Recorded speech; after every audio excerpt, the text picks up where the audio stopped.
하모니로 우리에게 기도의 또 비밀을 나누어 주셔서 감사합니다.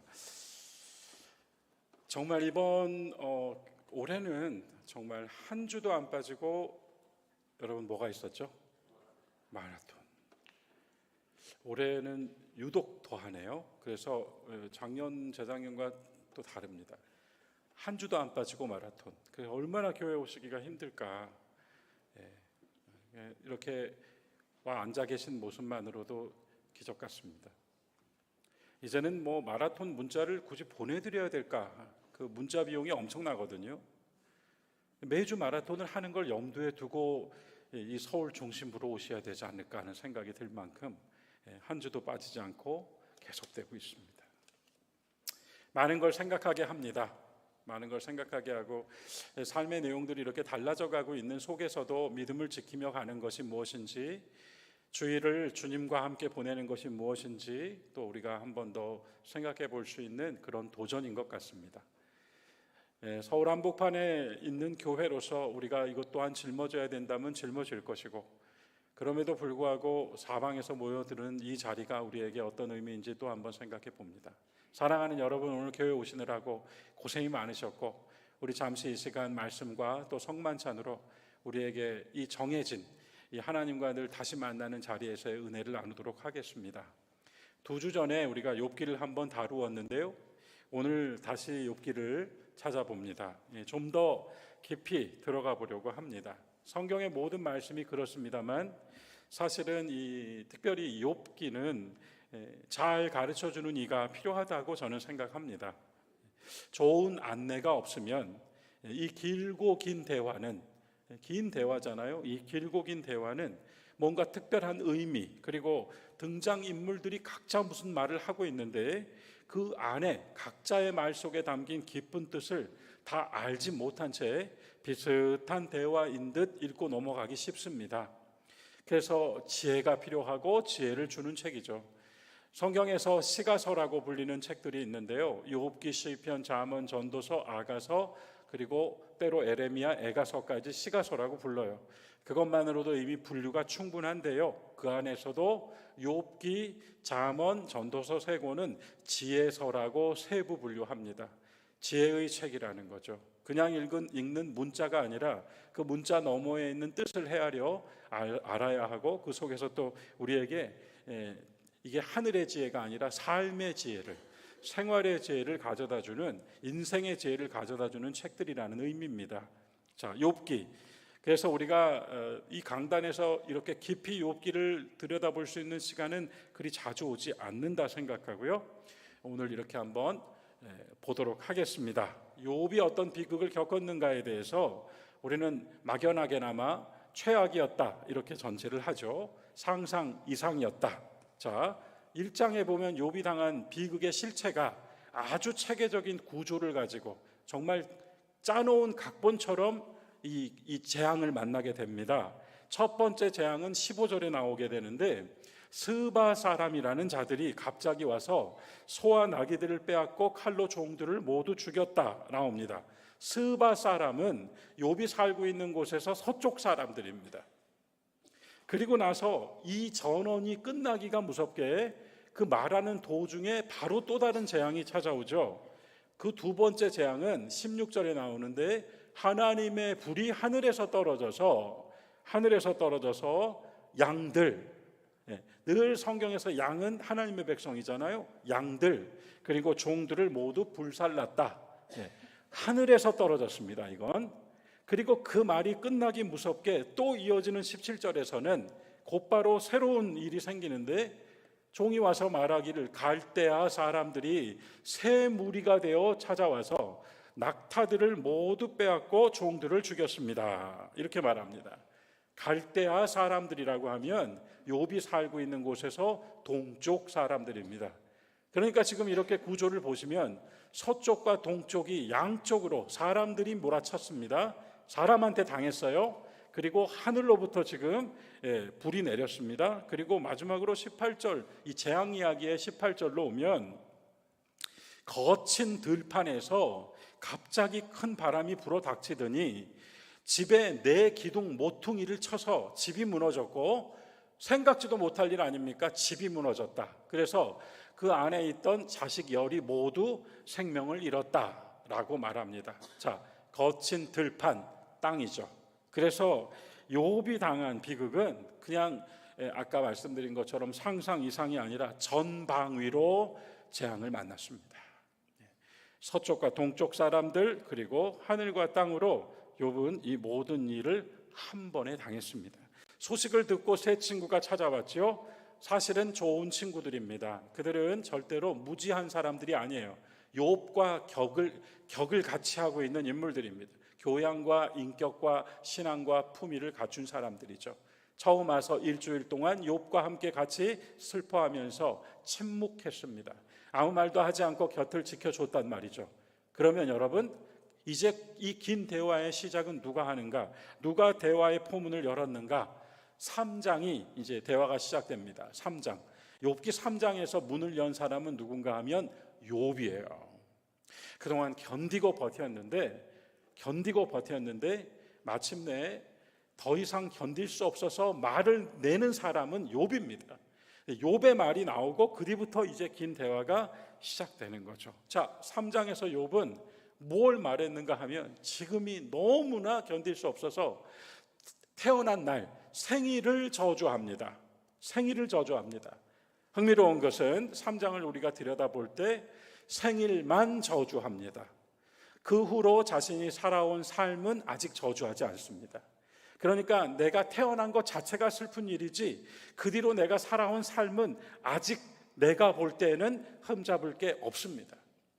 단지 내가 태어난 그날 빛이 비추지 않았다라면, 그날 사람들이 즐거워하지 않았더라면, 이런 식으로 얘기하면서 욥은 자신의 생일을, 태어난 일 자체를 저주한다 이 말입니다. 마침내요, 이 욥이 하나님을 향하여 말을 쏟아내는 장은 7장입니다. 7장에서 드디어 그 전에 우리가 보다시피 욥이 하나님 저주하지 않았고 뭐 이러고 나오잖아요. 드디어 하나님을 향하여 그냥 하늘을 올려다보면서 소리를 내놓는 게 7장인데 7장 11절에 이런 말씀이 있어요. 이심경이다 생각됩니다. 7장 11절 보시면요, 그런즉 내가 내 입을 금하지 못하겠다. 내 입을 막고 있지 못하겠다. 왜? 내 영혼이 너무나 아파서, 영혼이 아파서 참을 수가 없다. 그리고 내 마음이 괴로워서 불평이라도 하고 싶다. 이렇게 말합니다.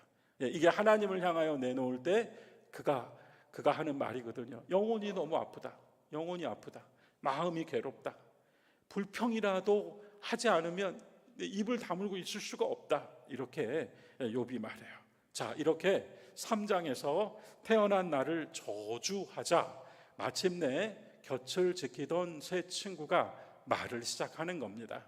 그래서 그 중에 세 친구 이름이 엘리바스, 빌닷, 소발 3명인데요. 이 세 사람이 다 비슷한 사람이 아니라 개성이 또렷한 사람들이에요. 그래서 우리가 욥기를 볼 때 이 사람들의 개성들을 알고 나면 이 말의 뒤를 볼 수가 있게 되는 거죠. 그 세 사람 중에 가장 연장자, 인생의 경험, 교훈, 신앙 이 모든 걸 갖추고 있는 가장 연장자인 엘리바스가, 제일 큰 형님이 말을 시작합니다. 엘리바스가 말을 하는데요, 그 엘리바스의 말이 욥기 4장 5장에 나옵니다. 욥기 4장 5장을 통하여서 그는 아주 정확한 말들을 하게 됩니다. 그것을 우리가 다 다룰 수 없으니까요, 제가 압축해서 우리들의 언어로 좀 바꿔서 말씀드릴게요. 욥기 4장 3절부터 6절에서 엘리바스는 제일 먼저 욥에게 이런 말을 합니다. 여러분, 욥의 이야기로 듣지 마시고 우리들의 이야기로 한번 나눠보겠습니다. 우리 그렇게 마음을 가지고 나눠주세요. 친구야, 전에는 그대가 여러 사람을 가르쳤고 그대가 사람들을 위로해 주었지. 그리고 그대가 손이 처져버린 사람들, 힘을 잃어버린 사람들의 손을 잡아서 일으켜 주었었지. 그런데 이 일이 그대에게 닥치니 그대는 이렇게 놀라고 무서워한단 말인가? 얼마나 이 뼈 때리는 말이잖아요. 위로하던 사람이 위로받는 상황에 빠지면 내가 했던 위로의 말까지도 모두 나를 향하여 부메랑 됩니다. 그래서 네가 그렇게 위로를 해주었는데 네가 그 상황을 당하고 나니까 지금 넘어졌니? 그러면서 그 뒤에 뭐라고 하는가 하면요, 그대가 이런 말을 하지 않았는가? 주님을 진정으로 경외하고 내가 모든 걸 다 잃어도 주님께 완전한 소망을 두어야 한다고, 지금이야말로 주님만 경외하고 주님께 소망을 둘 수 있는 기회가 오지 않았는가? 이렇게 말했습니다. 굉장히 옳은 말인데 냉정하죠. 그리고 이어지는 4장 7절부터 9절에서 또 두 번째 이야기, 이번에는 뭐라 그러냐면요, 생각 좀 해보시게, 이렇게 시작합니다. 생각해 보시게. 죄 없이 망한 사람 있던가? 정직한 사람이 잘못되던가? 나는 봤네, 경험이에요. 악을 뿌리고 독을 뿌린 사람은 뿌린 대로 거두더군. 하나님의 입기운에 망하고 하나님의 콧김 하나에도 사라지더군. 이렇게 말함으로써 너 그냥 당하고 있는 게 아닐 거야 라고 말했습니다. 이어지는 4장 10절부터 11절에서는 또 이렇게 말합니다. 천하의 사자도 어릴 때에는 세상 무서운 줄 모르다가 사자도 나이가 들어가면 먹을 것을 사냥하지 못하여 결국은 사자도 굶어 죽더군. 모두 죽어. 다 빼앗기고 죽든지 다 가지고 죽든지 다 죽을 운명이야. 이거 모두 우리에게는 똑같은 운명이네. 받아들이게. 자, 이런 이야기의 끝에서 5장 8절에 가면 이제 비수 같은 한마디로 딱 이제 찍습니다. 5장 8절에 뭐라고 나오는가 하면요, 나라면 바로 여기서 하나님 찾겠고, 나라면 내 일을 하나님께 맡기겠네. 자, 요즘 말로 하면 팩트 폭격이 이루어진 겁니다. 이 엘리바스의 입을 통하여. 그런데 여러분, 너무 차갑죠? 너무 냉정하지 않습니까? 그래서 욥이 이 말을 들었는가? 이 논리 정연하고 하나도 틀리지 않은 이 네 개의 말을 욥이 들었는가? 듣지 않았습니다. 안 들렸습니다. 하나도 안 들렸습니다. 그래서 욥이 그 다음 이제 6장에서 엘리바스를 향하여 이제 반박을 시작합니다. 6장 8절에서 욥의 말을 한번 우리가 들으면서 그의 심경을 같이 공감할 수 있을 것 같아요. 욥이 이렇게 말합니다. 누가 나의 간구를 들어줄까? 내가 이 모양 이 꼴이 되어서 하나님께 소원을 말한다면 하나님이 내 소원을 들어주실까?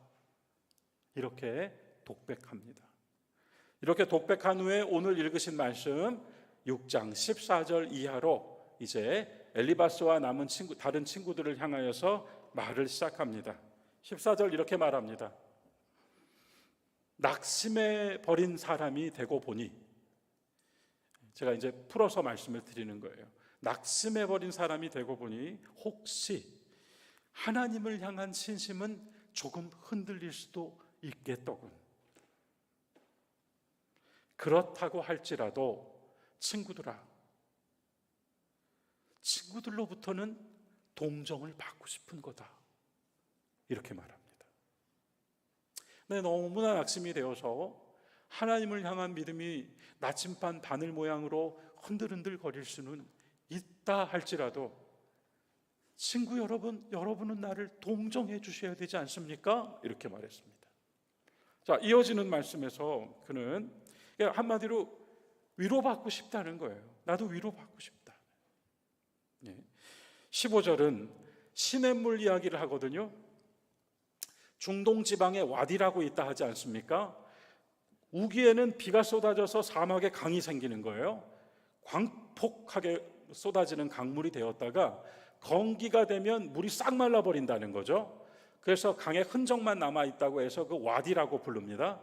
그거 비유로 얘기합니다. 그거 비유로 얘기하면서 뭐라고 하는가 하면 너희들 참 변덕이 심하다. 꼭 와디 같다.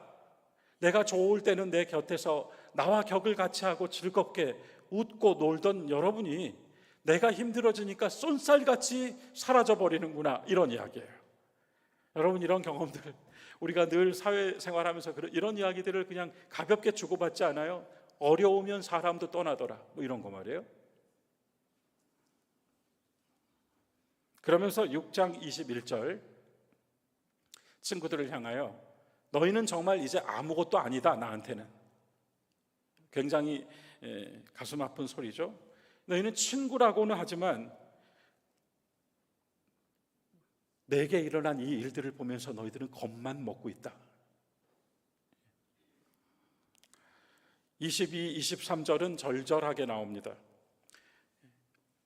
내가 언제 너희에게 무엇을 달라고 하던가, 내가 언제 나를 위하여 재물을 선물로 달라고 하던가, 내가 언제 말하기를 원수의 손에서 나를 좀 구출해 달라고 말하던가, 친구여, 내가 언제 폭군의 손에서 나를 구원해 달라고 했던가, 그런 말 한 적 없다, 이 말입니다.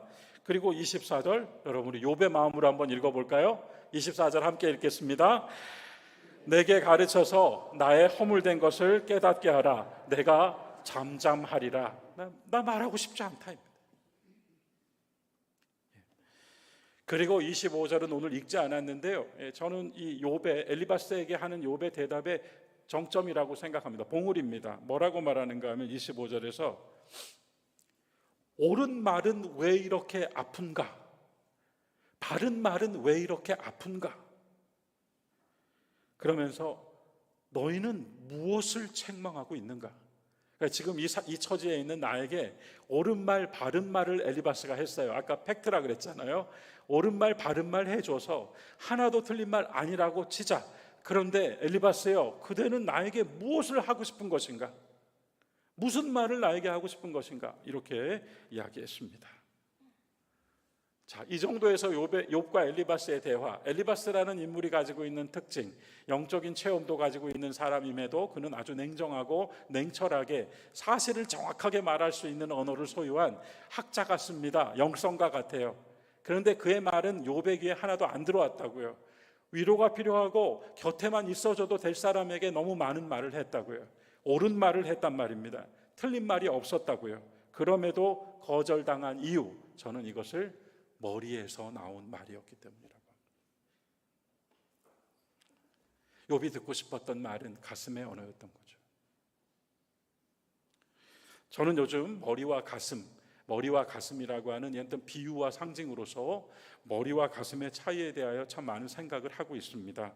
이런저런 책도 좀 읽어보고 특별히 성경을 그러한 관점으로 굉장히 다시 읽어보고 있어요. 요즘 새로 나온 새한글 성경이라는 이 새로운 버전의 성경은 완전히 현대말로 쓰여져 있는데요, 제가 그거 다시 한번 읽어보면서 그 안에서 머리와 가슴, 이러한 것들을 좀 이렇게 건져 올리면서 읽고 있는 중인데요, 뭐 그런 얘기를 떠나서 가을이라는 계절이 우리에게 주는 어떤 그 도전이 있지 않습니까? 가을은 기도하게 하소서.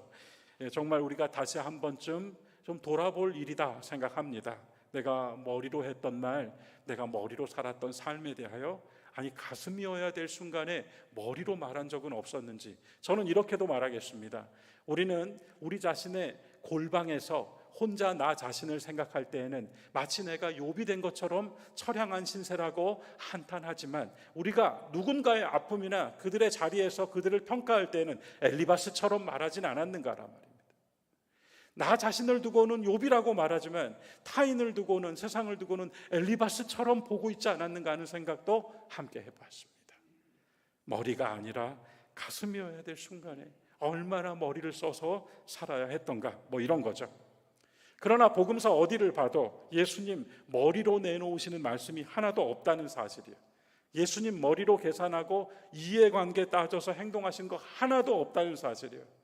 예수님은 항상 가슴이었고 또 가슴에서 가슴으로 만나 주셨기 때문에 예수님을 전혀 알지 못했고 그 순간 처음 만났음에도 바로 따라 나서게 되는 거죠. 이건 설명할 수 없는, 정말 마음과 마음, 영혼과 영혼의 만남이 아니고는 이루어질 수 없는 장면들이죠. 그 동의는 바로 그리스도께서 머리가 아니라 가슴으로, 하나님의 마음으로 그와 같이 다가갔기 때문이라는 겁니다. 지난 목요일, 금요일 10월 30일, 31일 10월의 마지막 이틀 동안 우리 교회 국내 선교 여행 다녀왔어요. 군산으로. 거기서 제가 이런 말씀 드렸습니다. 삶이라는 것도 신앙이라는 것도 명사가 아니라 동사이다라는 겁니다. 동사로 살아야겠다는 말씀했습니다. 사랑이 아니라 사랑하기. 위로가 아니라 위로하기. 공감이라는 말이 아니라 공감하기요. 행복이 아니라 행복하기입니다. 결국은 삶의 모든 순간들이 동사형이 아닌가 하는 생각을 해봅니다. 제가 한 번은 밀양에서 창원으로 가깝잖아요. 넘어가는데 습지가 있대요. 좋은 습지라 그래서 찾아갔습니다, 가족들이랑. 근데 그 습지 입구에 이렇게 써 있어요. 뱀이 출현할 수 있습니다. 그래서 설마 이렇게 잘 정비된, 지자체가 이렇게 잘 정비한 습지 공원에서 설마 했는데 여러분, 올라가자마자 뱀이 나타났어요. 그런데 어떻게 거기서 제가 머리 쓰겠습니까, 여러분? 뱀이 나타나면 어떻게 해요? 생각하겠습니까? 계산할까요? 뱀을 어떻게 처리할까? 뱀 대치 요령 이런 거 있습니까? 바로 피하죠. 바로 피하는 겁니다. 그렇게 우리 몸은 항상 순간과 상황에 민첩합니다. 생각하지 않습니다. 오히려 많은 생각들이, 머리에서 나온 많은 것들이 우리의 관계를 수많은 투명막으로 또는 막으로 가립니다. 명사가 아니라 동사이다. 신앙은 더욱 그렇습니다. 신앙이 명사로 있으면 관념이에요. 믿음과 구원이 명사로 있으면 관념입니다. 그러나 몸으로 살아서 몸으로 내가 알게 되면 이렇게 되는 겁니다, 여러분. 내가 읽었고 들었던 말로서의 믿음이 아니라 내가 몸소 알게 된 믿음을 이야기할 수 있게 되는 거죠. 구원도 마찬가지 아닙니까? 내가 들어서 읽어서 배워서 아는 구원이 아니라 내가 몸소 살아봐서 말할 수 있는 구원의 언어가 나에게 생기는 거겠죠. 동사입니다. 해봐야 되는 거예요. 교회 생활도 신앙생활도 일상생활도 다 마찬가지. 그래서 더 쉽게 말씀드려 볼까요? 여러분, 실천해야 합니다. 당연한 이야기죠? 실천해야 합니다. 여러분의 구원을 세상에서 실천해야 합니다. 하나님과 맺고 계신 관계요, 생활에서 실천하셔야 합니다. 우리는 예수 그리스도의 십자가가 죄 사함만 이뤘다고 생각하지 않습니다. 그리스도의 십자가는 속죄의 어린 양으로 우리의 죄를 사하신 것이 맞습니다.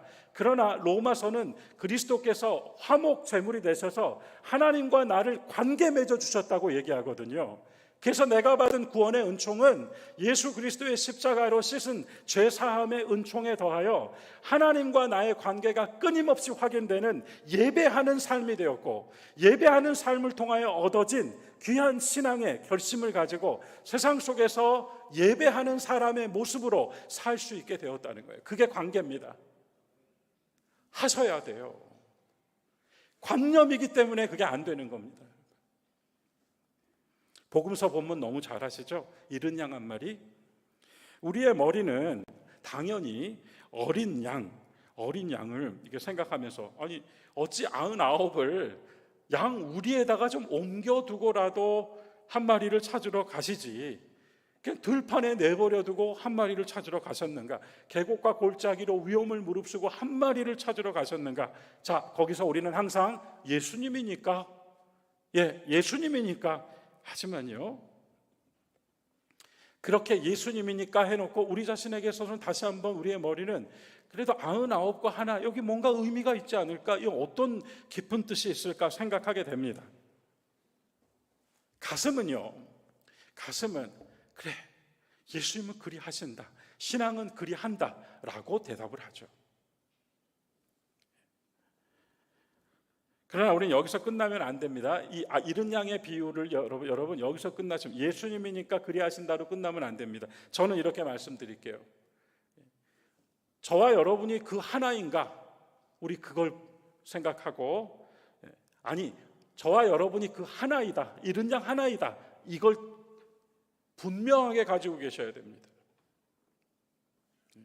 주님에게는 지구상에 75억이 살고 있어도요, 손성호 네가 바로 75억이다입니다. 그게 주님의 마음이고 시선이고 십자가의 은혜입니다. 네가 바로 75억이다입니다. 주님은 이 세계를 세계로 보시는 게 아니라 그가 잃어버렸다 찾은 양으로 보신다 이 말입니다. 사랑하는 여러분, 우리가 그렇게 믿고 고백해야 됩니다. 이 세상이 그분에게는 저입니다. 이 교회가 그분에게는 저예요. 저를 위해 죽으신 거고 저를 위해 부활하셨습니다. 저를 위하여 다시 오셔요. 이 이야기가 이른 양 한 마리가 어떻게 시작합니까? 그저 아름다운 99대 1의 99대 1의 스토리를 들려주기 위한 게 아니었습니다. 바리새인들 때문에 시작했습니다. 오늘 본문이 그렇게 나오잖아요. 바리새인들이 그러잖아요. 예수님을 향하여 죄인들을 영접하고, 영접이라는 단어를 거기다 썼네요. 죄인들을 영접하고 죄인들과 함께 먹는 자구나 이러고 빈정거렸단 말입니다. 그랬더니 예수님이 그 말을 듣고 받아서 하신 말씀이 이른 양이에요. 자, 그래서 15장 7절이 있는 겁니다. 15장 7절 같이 읽겠습니다. 이제 거의 마무리할 수 있을 것 같아요. 15장 7절 우리 함께 읽을까요?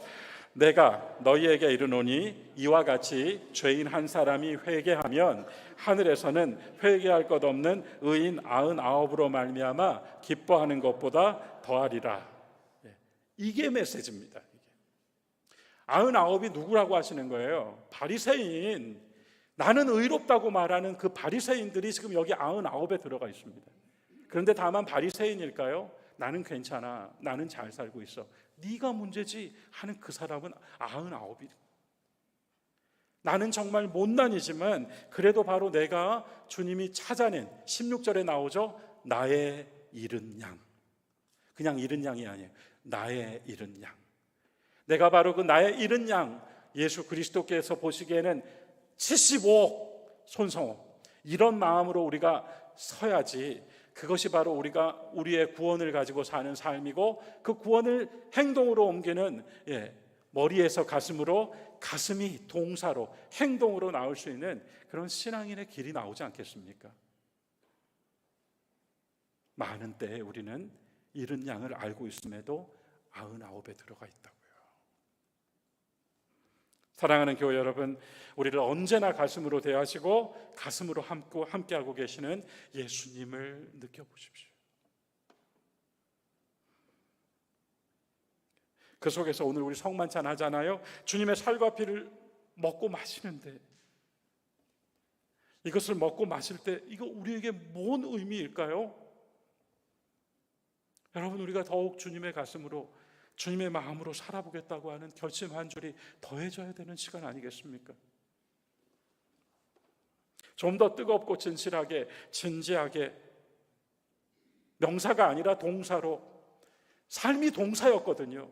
신앙도 동사였거든요. 명사가 아니라 동사로, 내게 남은 시간, 우리 각자가 다 달라요. 내게 남은 시간 그리스도처럼 살아보리. 기도 한 줄 새겨넣는 그러한 11월 첫 주일.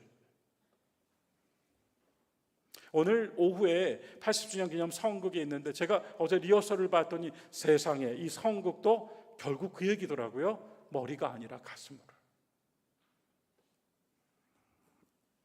그 속에서 다시 한번 좋은 계절이 왔습니다. 세상이 시끄럽고 혼란스럽고 여러 모양으로 어렵고, 우리들 예외 없이 모두가 다 실존의 상태 안에 있잖아요. 고통과 불안, 고민과 슬픔, 우리 여기서 벗어나지 못하잖아요. 이 실존의 상황 속에서도 욕만 하겠습니까? 다시 한번 우리 한 사람 한 사람을 천하보다 귀히 여기신다는 말씀 그냥 흘려듣는 것이 아니라, 내가 바로 잃어버렸던 양이라 하는 이 믿음의 고백을 가지고, 주님 나에게 항상 가슴으로 대하시더라 하는 신앙의 간증을 가지고, 우리도 뜨거운 가슴으로, 머리가 아니라 가슴으로, 가슴을 넘어 행동으로, 명사가 아니라 동사로 신앙의 계절을 사시는 우리 초동교우 여러분 되시기를 주님의 이름으로 축원합니다.